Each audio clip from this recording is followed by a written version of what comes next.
नमस्कार प्रिय छात्र और छात्राएं, कुछ विशेष जानकारी हमने इसमें 5 वीडियो बनाई हैं डिक्टेशन की, जो एक ही संपादकीय पैसेज पर है। उसमें हमने जो 80 की बनाई है उस पर पहले टारगेट करेंगे, फिर 100 की बनाई है उस पर टारगेट करेंगे, फिर 120 की बनाई है फिर उस पर टारगेट करेंगे, फिर 140 की बनाई है उस पर टारगेट करेंगे, फिर 160 की बनाई है उस पर टारगेट करेंगे। इसी क्रम से अगर आप टारगेट करते रहेंगे तो आपकी स्पीड बढ़ती जाएगी। और मेरा कहना है कि कम से ज़्यादा की ओर बढ़ें, और जो आपको सब चिन्ह समझ नहीं आते हैं वो हमारे व्हाट्सएप पर आप पूछ सकते हैं। धन्यवाद। Ready start.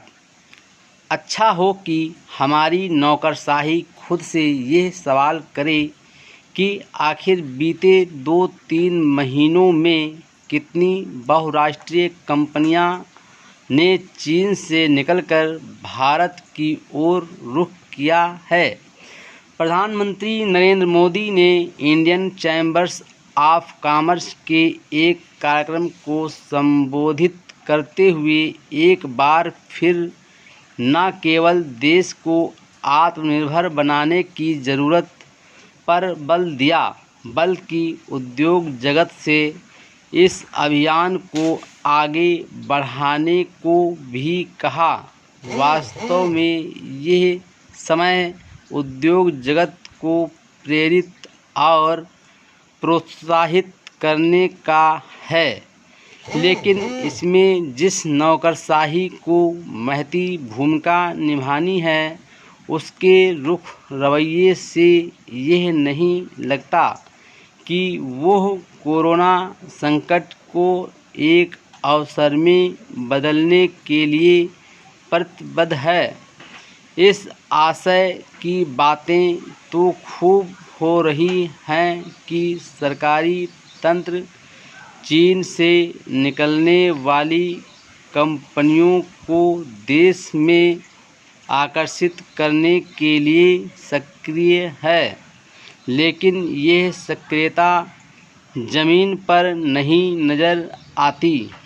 कायदे से तो जैसे ही यह भनक लगी थी कि कोरोना वायरस के प्रसार में चीनी नेतृत्व की संदिग्ध भूमिका के कारण बहुराष्ट्रीय कंपनियां चीन छोड़ने की तैयारी कर रही है, वैसे ही भारतीय नौकरशाही को इन कंपनियों को आकर्षित करने में जुट जाना चाहिए था। यह निराशाजनक है कि ऐसा कुछ होता हुआ दिखा नहीं।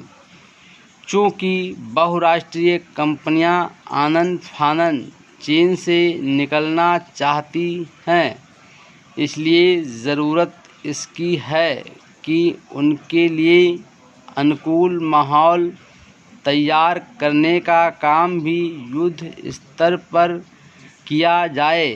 ऐसा इसलिए और आवश्यक है क्योंकि इन कंपनियों के पास ताइवान, इंडोनेशिया, थाईलैंड, वियतनाम आदि देश विकल्प के रूप में मौजूद है। अच्छा हो कि हमारी नौकरशाही खुद से यह सवाल करे कि आखिर बीते 2-3 महीनों में कितनी बहुराष्ट्रीय कंपनियों ने चीन से निकलकर भारत की ओर रुख किया है। निसंदेह केंद्र और राज्य सरकारों को भी इसकी खोज खबर लेनी चाहिए कि उनकी ओर से आपदा को अवसर में बदलने के बारे में जो कुछ कहा जा रहा है, नौकरशाहों उस पर अमल कर रही है या नहीं। यदि यह समझा जा रहा है कि कुछ नीतिगत घोषणाएं कर देने से चीन छोड़ने को तैयार बहुराष्ट्रीय कंपनियां भारत आ जाएंगी तो ऐसा होने वाला नहीं है। इन नीतिगत घोषणाओं के अनुरूप कुछ ठोस काम भी होने चाहिए। ध्यान रहे कि जब ये कंपनियां चीन गई थी तो उसने उन्हें हर संभव आवश्यक सुविधाएं उपलब्ध कराई थी।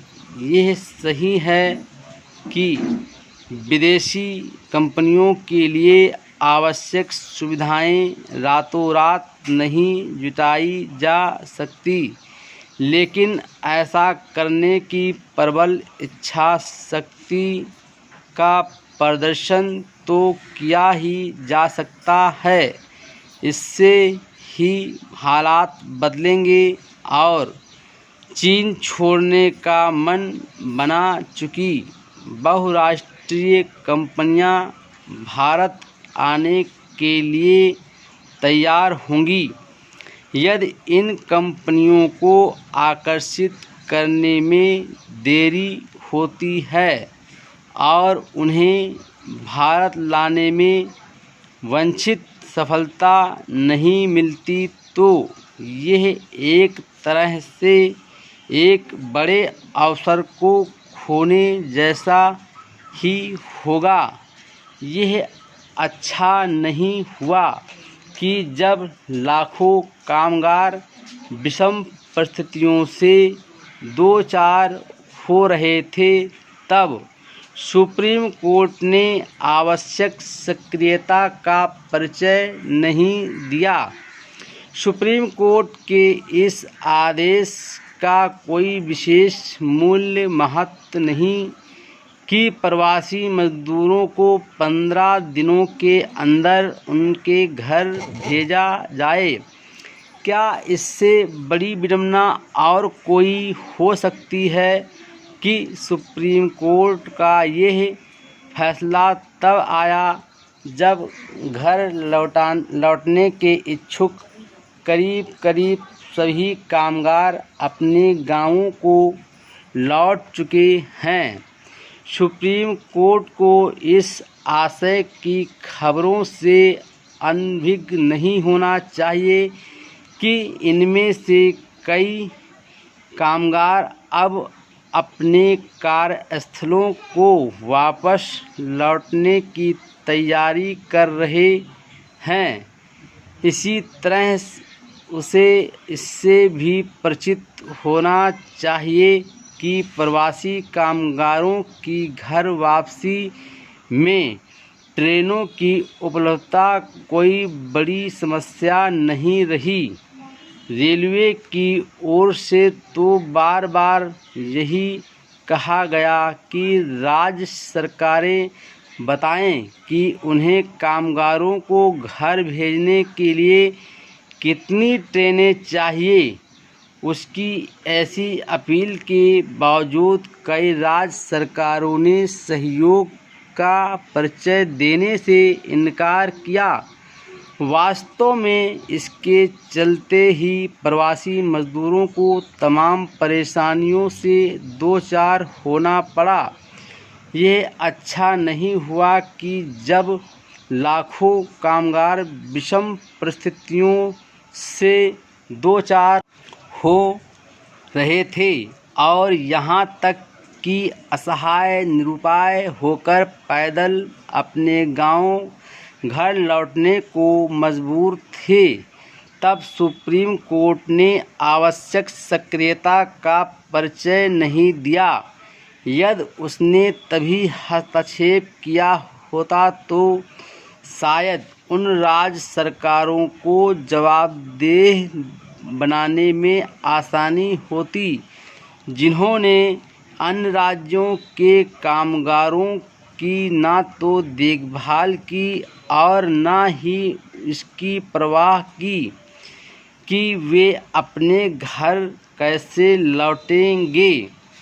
ये सही है कि प्रवासी कामगारों की उपेक्षा के मामले में कुछ लोग राजनीतिक इरादों से प्रेरित होकर सुप्रीम कोर्ट पहुंचे थे, लेकिन उसका दायित्व तो यही था कि वह इस मानवीय समस्या पर निरक्षीर ढंग से विचार करता और उसी समय यह देखता कि इस बड़े संकट का समाधान करने के लिए केंद्र और राज्य सरकारें जो कदम उठा रही हैं वे कितने राहतकारी हैं। यह दुर्भाग्यपूर्ण है कि यह काम समय रहते नहीं हो सका। कम से कम अब तो सुप्रीम कोर्ट को इसकी अनुभूति होनी चाहिए कि यदि फैसले समय पर न दिए जाएं तो वे अपना प्रभाव खो देते हैं। न्याय वही जो समय पर हो। यह अच्छा है कि सुप्रीम कोर्ट ने राज्यों से कहा कि वे अपने गांव घर लौटें मजदूरों के रोजगार की व्यवस्था करें, लेकिन यह इतना आसान काम नहीं जो उसके निर्देश मात्र से हो जाएगा। अब जब वो रोजी रोटी की समस्या से जूझ रहे कामगारों के भविष्य की चिंता कर रहा है, तब फिर उसे यह बहुत सावधानी से देखना चाहिए कि कुछ राज्यों की ओर से अप्रासंगिक हो चुके श्रम कानूनों में फेरबदल के खिलाफ जो याचिकाएं उसके पास आई हैं उनका निस्तारण कैसे करना है। Full stop.